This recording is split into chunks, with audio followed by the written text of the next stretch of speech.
Bonjour à vous chers fans de challenge. Alors aujourd'hui on va parler objectifs financiers parce que en tant qu'entrepreneur très souvent le premier objectif financier qu'on a c'est de se dire je veux générer le même chiffre d'affaires que j'avais comme salaire en tant que salarié.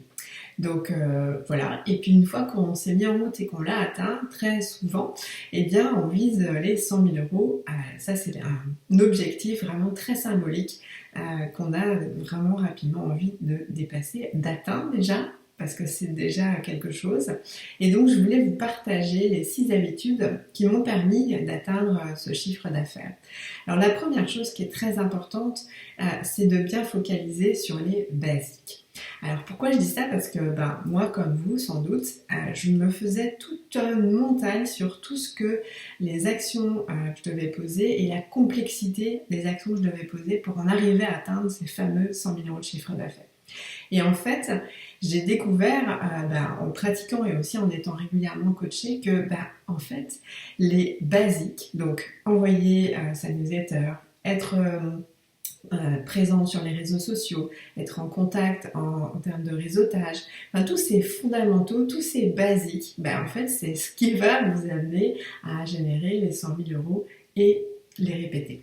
Donc du coup ça c'est vraiment très important et en fait moi quand j'ai compris ça il y avait comme une espèce de déception parce que je pensais quelque part que ça devait être plus compliqué.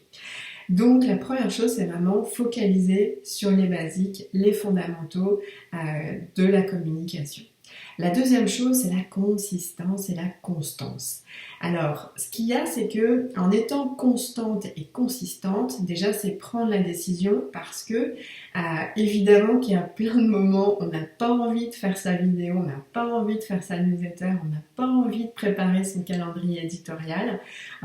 Voilà, on n'a juste pas envie, ou alors on trouve pas de sujet. Bref, ça peut vraiment être un effort. Mais en fait, l'idée, c'est de prendre la décision que vous avez vraiment l'ambition de générer ces 100 000 euros de chiffre d'affaires. Et au-delà de ça, en fait, c'est d'aider vos clients et donc d'en avoir de plus en plus puisque c'est d'abord et avant tout de focaliser là-dessus. Donc le fait que vous soyez constante et consistante, en fait, ça va permettre d'apporter beaucoup de valeur et de la valeur régulière à vos clients et futurs clients, votre communauté. Et aussi cette constance et cette consistance, ça rassure votre communauté et vos futurs clients. Parce que vos clients, ils viennent parce que justement, ils vont faire un changement important pour eux et donc ils ont besoin d'avoir face à eux une professionnelle qui assure, qui est là, même en temps de difficultés potentielles comme on a pu vivre avec le confinement et le Covid qui nous a énormément effrayés. Et donc du coup, c'est cette posture qui sécurise énormément et qui donc montre un professionnalisme par la qualité de la consistance des thématiques que vous allez apporter en réponse à la problématique. Donc constance et consistance. La troisième chose, c'est faire simple. Faire simple parce qu'en fait, encore une fois, c'est l'idée de se dire, j'ai fait une cour d'apprentissage et donc du coup, je peux faire les choses simplement et donc pas forcément en faire tout plein.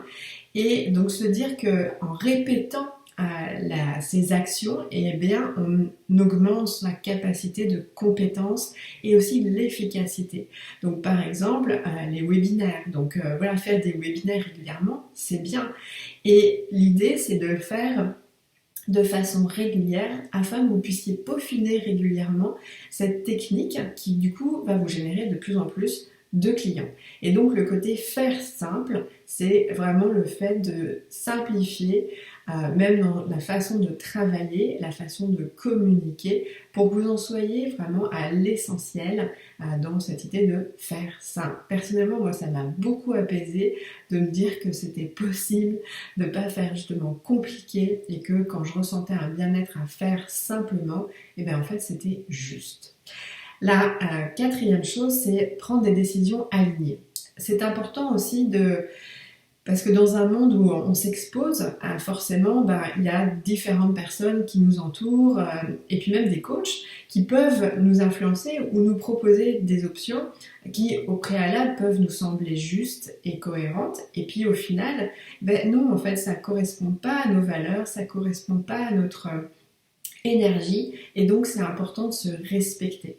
Donc ça, c'est vraiment quelque chose où bien effectivement tester, c'est important parce que ça va potentiellement vous faire grandir et justement évaluer, challenger, et au final, eh bien en fait, ça va être important de vraiment voir qu'est-ce qui est vraiment aligné pour vous. Je donne juste un rapide exemple. Personnellement, dans mes programmes, le programme Croissance en particulier, qui aide les femmes à se lancer dans l'entrepreneuriat, une de mes coachs m'avait dit, ben non, tu mets des séances en individuel tous les 2 mois.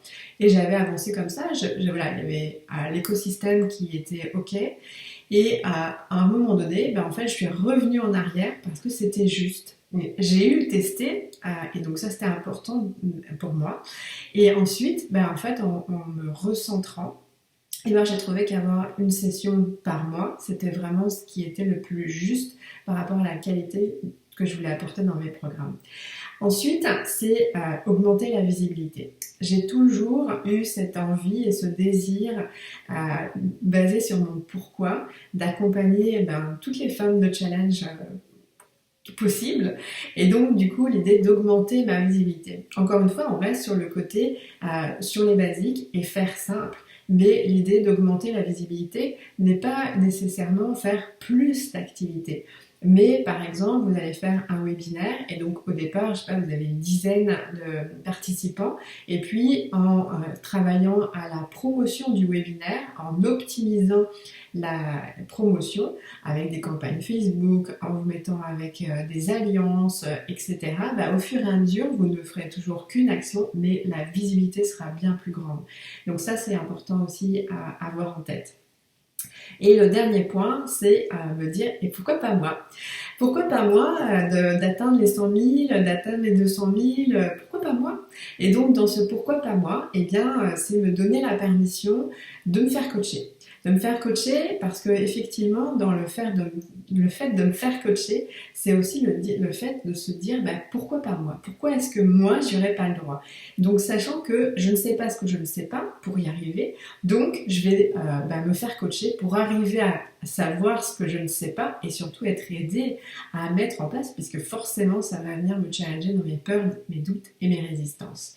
Voilà, donc ces 6 habitudes à mettre en place et qui vont vous permettre à travers la mise en place et la pratique de pouvoir générer vos 100 000 euros de chiffre d'affaires, et de pouvoir, une fois que de toute façon vous l'avez atteint, ça veut dire que vous avez acquis les façons de faire et aussi surtout la croyance. Donc a priori, les années qui suivent, à moins de quelque chose extraordinaire, vous saurez à minima générer ces 100 000 euros de chiffre d'affaires. Voilà, j'espère que tout ceci vous aura aidé. En tous les cas, c'était mon intention et je vous dis à très bientôt. Au revoir.